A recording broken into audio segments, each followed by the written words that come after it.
Të dashur shqiptar, nuk do pim alkohol që sot do pi vetëm çaj. Ju betohem.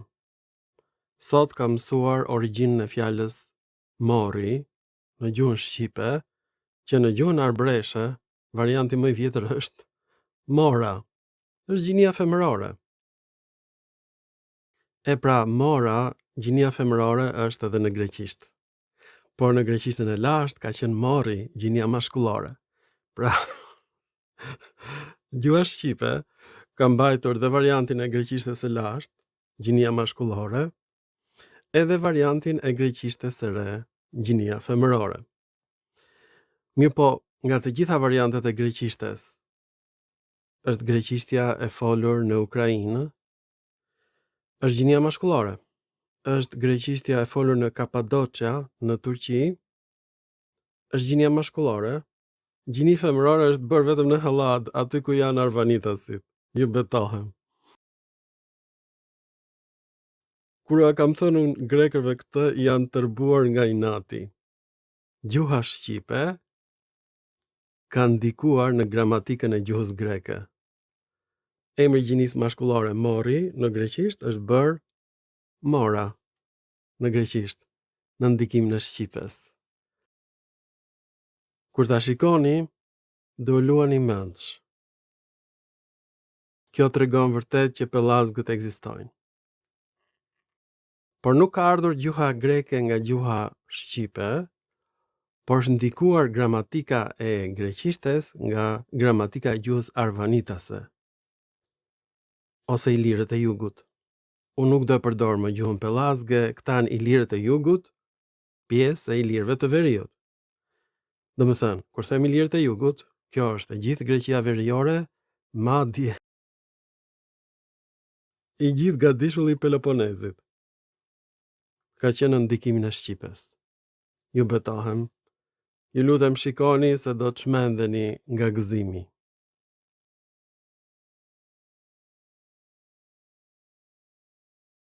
Të dashur shqiptar, siç e shikoni, gjuha shqipe është gjuha pellazge, por gjuha greke nuk ka ardhur nga gjuha pellazgjike, është ndikuar nga gjuha pellazge, nga gramatika e saj. Kjo është e frikshme, ky zbulim. Dhe kjo vërtetohet me fjalën mori, që ka qenë mora në gjuhën e arvanitasve. Ju betohem, si e bëra këtë zbulim madhështor. Këtë zbulim e kuptojnë vetëm ata që dinë mirë italisht, por e kam përkthyer edhe në anglisht.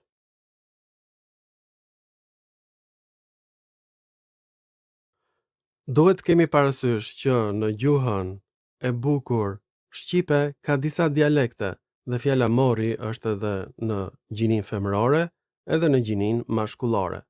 Megjithatë, gjinia femërore është primare, nga diun këtë. Sepse në fillim fjala morë ka patur kuptimin e frikës, ka patur kuptimin e një përbindshi e tmerrit. Kjo nuk është ruajtur në gjuhën shqipe, është ruajtur në gjuhën e arbëreshëve. Në një nga dialektet arbëreshe që kam gjetur unë, fjala mor ka kuptimin e tmerrit. Dhe ekziston fjala e bukur arbëreshe ira mora. Dhe në italisht kjo është incubo, tmer, dhe kjo shprehje ira mora në italisht është fu risvegliato da un incubo. Fjalë për fjalë, ai u zgjua nga një tmerr i madh. Pastaj fjala morë, nga kuptimi tmerr, nga kuptimi shtrig, diçka përbindshë e frikshme, ndikohet nga italishtja. Në italisht Pidokjo i thon morit, por është i gjinisë mashkullore në italisht. Ndërkohë që në gjuhën arbëreshe fillimisht e gjinisë femërore. Dhe është pikërisht ky përbindësh i ëndrave që bëhet mori. Ju betohem. Fjala mori i gjinisë mashkullore pra është bërë në ndikimin e bijave të latinishtes. Në gjuhën latine kjo ishte e gjinisë mashkullore. Në Greqi ndodhe kundërta. Në Greqi, nga fjala pthora, që do thot shkatrim, vdekje, del fjala mori i gjinisë mashkullore.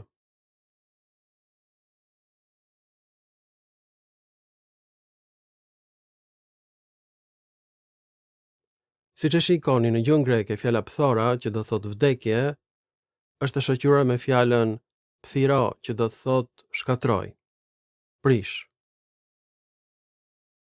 Dhe në gjuhën greke pthir ose fthir në gjuhën sotme greke ka dhe kuptimin shkatrim, ka dhe kuptimin morri. Por ka qenë emër mashkullor i lakimit të tretë. I tillë ka mbetur në greqishtën e folur në Ukrainë, Mariupol, ndërsa në greqishtën e Qipriotëve, në ndikimin e pellazgëve atje, është bërë i gjinisë femërore, ftira. Po ashtu i gjinisë femërore është edhe në greqishtën e Atikës. Pra, greqishtja e lashtë ka qenë e gjinisë mashkullore, në ndikimin e gjuhëve ilire, të ilirëve të jugut, është bërë e gjinisë femërore. Kjo është përtej imagjinatës njerëzore. Dhe kjo fjalë është vendosur në fjalorin e gjuhëve indoeuropiane. Por atje nuk ekziston ky raport i greqishtës së vjetër dhe i greqishtës së re. Themeluesit e fjalorit të gjuhëve indoeuropiane këtë nuk e dinë, që në gjuhën greke kjo është bërë nga gjinia mashkullore në gjinin femërore, edhe në Qipro, edhe në dialektin e Atikës në ndikimin e ilirishtes së jugut. Tani, fjala mora është shumë e ngjashme me fjalën mora në gjuhë slave, që i thon shtrigës. Por unë kam gjetur edhe në gjuhët kelte me kuptimin mal i madh, ose gjithashtu mbretëresha e malit, zana e malit është mora. Dhe ja ku e keni parasysh tuaj këtu, në gjuhën kelte ka marrë kuptimin edhe e shtrigës, ose mbretëresha e malit. Ka marrë dhe kuptimin e diçka e gjigande, e madhe. Tani më kujtua, diçka e madhe është edhe në gjuhën e vllehëve, por edhe në gjuhët kelte, do ta shpjegoj në një film tjetër. Mara është diçka e madhe në gjuhën vllahe. Kjo është përtej imagjinatës njerëzore, pra gjuha vllahe është ndikuar nga gjuha kelte gjithashtu. Në gjuhën ruse, mora ka dhe kuptimin e një përbindshi të vogël. Pra, siç e shikoni, kjo gjendet dhe në gjuhën hitite, me kuptimin diçka shkatruar. Pra, si në gjuhën greke diçka shkatruar, që bëhet mori, edhe në gjuhën shqipe, nga kuptimi i fjalës shkatrohet në gjuhën hitite, me një r të dyfisht, si fjala shqipe mori, është krijuar nga kuptimi i fjalës shkatroj, fjala mori. Kjo është përtej imagjinatës njerëzore, kjo që kam gjetur. Do të kemi parasysh që gjuha hitite është gjuha më e vjetër indoeuropiane e shkruar. Në shekujt 1900 para erës sonë e shkruar me fjalë shkronja sumere. Dhe në gjuhën hitite kjo është me r të dyfisht, sepse shkruhej me fjalë shkronja sumere dhe aty ku bashkohej një fjalë rrokje me një fjalë rrokje tjetër, r-ja dyfishohej, si në gjuhën shqipe. Këtë zbulim e bëra gjatë regjistrimit të filmit, në këtë moment, nuk e kisha iden, duhet ta shënoj.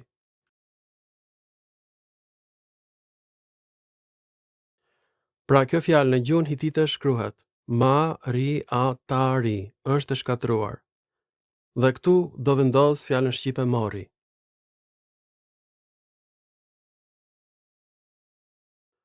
Pra këtë zbulim unë e bëra gjatë regjistrimit të filmit. Fjala mori në gjuhën shqipe ka regjistruar mënyrën e shkrimit në gjuhën hitite me kuptimin shkatroj të dashur shqiptar. Tani kjo tregon që gjuhët slave janë folur në gadishullin ilirik, për fat keq, edhe gjuhët kelte. Pra slavët nuk kanë ardhur në shekullin e 6 të erës sonë. Gjuha hitite ka regjistruar fjalën mjekra në gjuhët lituaneze dhe të Latvias në gjuhën shqipe. Pra gjuhët baltike janë folur në gadishullin ilirik, gjuhët slave. Kjo është përtej imagjinatës njerëzore. Këtë zbulim nuk do e kisha bërë kurrë sikur mos kisha parë pikërisht të gjitha fjalët në të gjitha dialektet arbëreshe.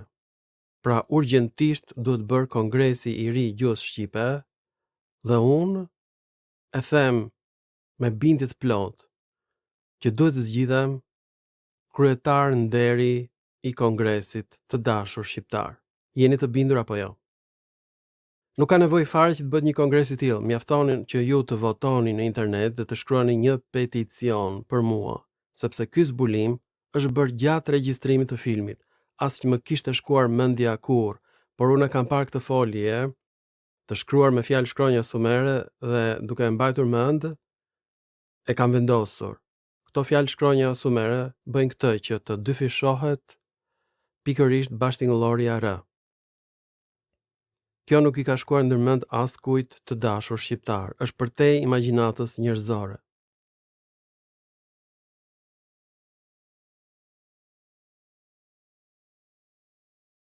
Ju betohem që kjo është bira e fundit që kam pirë sot. Nuk do pi më alkool. Sepse këtë birë e piva dje në darkë. Pra, po ta kisha patur mendjen e kthjellët, do kisha bërë këtë zbulim dje. Unë këtë zbulim e kam bërë duke pirë çaj. Ju betohem. Nuk do pi më alkool. Ju betohem. Sot heq dorë nga alkooli. Me qëra fjala, e kam gjetur përse serbët përdorin tregishta. Krejt rastësisht, gjithashtu, ata përdorin tregishta sepse me tregishta bëjnë kryqin. Ortodoksët. Kjo është arsye që kur dalin në mitingje ata nxjerrin tregishta. Nuk e bëjmë për inat të shqiptarëve. Këtë e kam zbuluar gjithashtu krejt rastësisht. S'ka lidhje fare me shqiptarët, ka lidhje me besimin e tyre ortodoks. Ka mundësi që edhe shqiptarët kështu ta kanë bërë kryqin, ortodoksët. Si serbët, si rusët, si grekët. Nuk ka rëndësi besimi, e kuptoni apo jo? Feja e shqiptarit është shqiptaria dhe në fakt feja e shqiptarit është arbëria. Gjuha arbëreshe është folur pikërisht në Hellad. Dhe atje ka ekzistuar edhe mashkulloria mori, edhe femëroria mora në dialektet arbëreshe. Nuk do e kishte bërë asnjëri këtë zbulim, as Jokli, as Majri, as Pederseni, nuk ju ka vajtur në mendje atyre që gjuha e lashtë e regjistruar tek arbëreshët është gjuha më e vjetër. Jam gjigant. Pranojni. Ndryshimet e mashkullore në femërore kanë ndodhur nga greqishtja lashtë në greqishtën e re. Gjuha shqipe ka mbajtur edhe variantin mashkullor, edhe variantin femëror, dhe në gjuhën shqipe është dhe përbindshi mara. Nuk e dia është në gjuhën e gegëve, ndoshta më shkruani, ju lutem. Tani unë komentet i mbyll vetëm për filmat e rinj, por janë të hapura në të gjithë filmat e vjetër, komentet. Në 3 filmat e rinj janë të mbyllura sepse zakonisht njerëz të rëndomt shkruajnë aty marrëzira. Ata që janë ekspert të gjuhës, të kenë pak durim, presin sa të hapen komentet të këta filma, ose të vendosin për filmat e rinj komente, por në filmat më të vjetër. Gjithashtu do doja që ju të shikoni sa më shumë filma, kuptohet. Ky është qëllimi final, sepse atëherë do kuptoni më mirë gjuhën shqipe. Po të doni na ndihmoni, shuma është me të vërtet simbolike. Ju faleminderit shumë të dashur shqiptar. Mirupafshim në filma të tjerë shkencor.